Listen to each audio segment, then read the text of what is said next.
ลาเปิดปฐมฤกษ์ก๋วยเตี๋ยวนี่ค่ะแดดซ่องพอดีช่วงบ่ายนะคะอดทนเอาของแซ่บของนัวกับเจียงซี่แหละ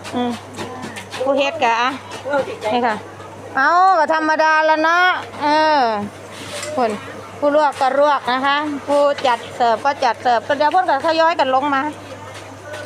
ข้างบนก็เปิดคือกันไงหมอก๋วยเตี๋ยวแต่ว่าก็เยอะหรอกเดี๋ยวพวกก็หูแต่ก็พวกก็สิทยอยกันมาแดดฮ้อน